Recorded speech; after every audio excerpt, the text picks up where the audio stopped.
Hello, everybody. My name is Louis Muñoz from the Morristown and Morris Township Library in New Jersey. And during this global pandemic, many of us are looking for new books, new movies, new recommendations for things that we could access from our homes, from our phones, etc. And so one of the things that myself and other library staff are doing are some book talks, which are recommendations of ebooks and e-audiobooks that are available to you through the Cloud Library app, and more information about this down below. So today I am recommending to you a book called A Place Called Winter by Patrick Gale. And Georgia Moyes calls this a novel that manages to be both tender and epic. I loved it, she said. Just to read from the description: a privileged elder son and stammeringly shy, Harry Kane has followed convention at every step. Even the beginnings of an illicit, dangerous affair do little to shake the foundations of his muted existence, until the shock of discovery and the threat of arrest cost him everything. In this exquisite journey of self-discovery, loosely based on a real-life family mystery, Patrick Gale has created an epic, intimate human drama, both brutal and breathtaking. It is a novel of secrets, sexuality, and ultimately of great love. So who is Harry Kane in the story? He is based on the author's real-life great-grandfather, a man who lived in Edwardian England, comfortably well-off, married, young child. He leaves his existence to go to Canada. Harsh conditions there. Canada, had something called the Dominion Lands Act, very similar to the Homestead Act of the United States. So a person could go to the prairies, largely unsettled, very remote, live on land for 3 years, make improvements during those 3 years, and then receive free and clear title to this land.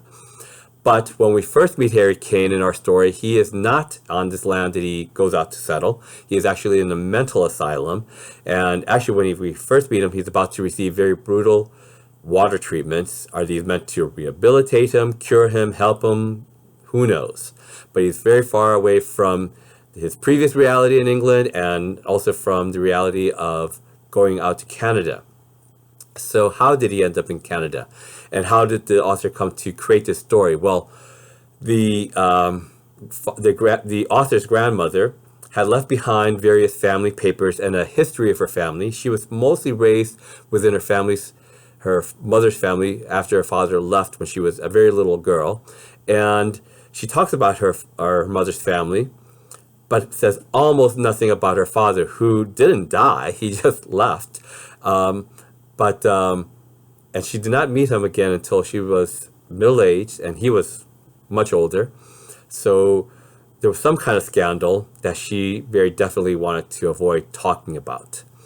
So what was the scandal? We don't exactly know. The author didn't exactly know either. But based on what he did know, he creates a fictional version of Harry and his life, and what drove him to go to Canada and leave his family behind. When he does go to Canada, he meets what the Guardian's reviewer called a nightmarish figure, and indeed he is. His name is Troels Monk. He's a Scandinavian who has a gift for spotting weaknesses and making himself essential. And even though Harry is a very intelligent man, he comes under the sway and influence of this other man.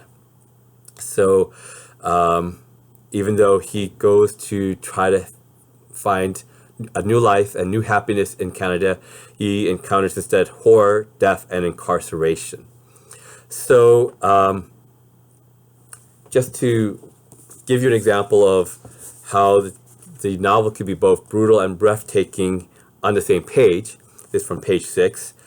Earlier than that, this is from the very beginning of the book, before hell, his memories were more damaged still. These memories lay in rooms he couldn't enter. In the quiet moments of lucidity between the water treatments, he had approached them closely enough to sense that they were wrapped in a grief so powerful that even to put his hand on the doorknobs would fry his skin. But then he thinks about, now he was in a river valley with lush grass, cropped by sheep and a couple of languid cows, running down to a broad, brown river on whose powerful current he had already seen several fallen trees sail past from left to right. Great ranges of blue-iced mountains lay to either side, their lower slopes thickly forested. A church bell rang somewhere off to the left. The beauty of it, the intensity of the colors, and the relative silence overwhelmed him for a moment, and he sat on a little bench to recover. So, Harry Kane, again from the review, is a very sympathetic character in his struggles and in his despair, and in the fundamental honesty that will never let himself lie to himself for very long. He is one of many that disappeared, who were not wanted by their families and their societies, and whose stories were long shrouded with shame. And the reviewer ends by saying this family novel is their elegy. So I think I'm giving you a little bit of hints of what that scandal might have been. The author talks about the writing process, and the book, by the way, contains a very good reading group guide. So if you should happen to choose it for just yourself, or then later on also for maybe a book club or a reading group, there's a very excellent reading group guide at the back of the book.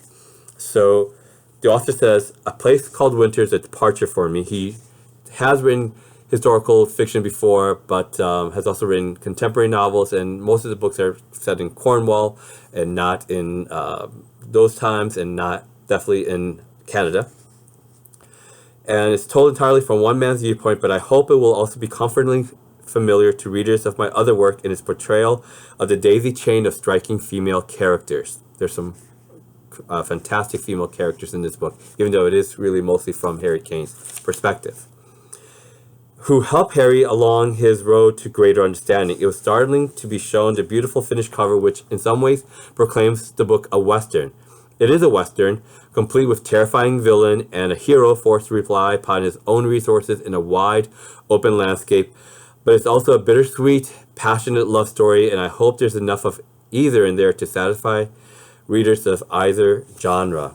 Well, I hope that has given you a little bit of appetite for this book. I really recommend this book. I'm definitely going to read other books by this author, Patrick Gale, and I hope that you'll join me for this and future book talks. So until then, thanks so much for joining me today, and please take care.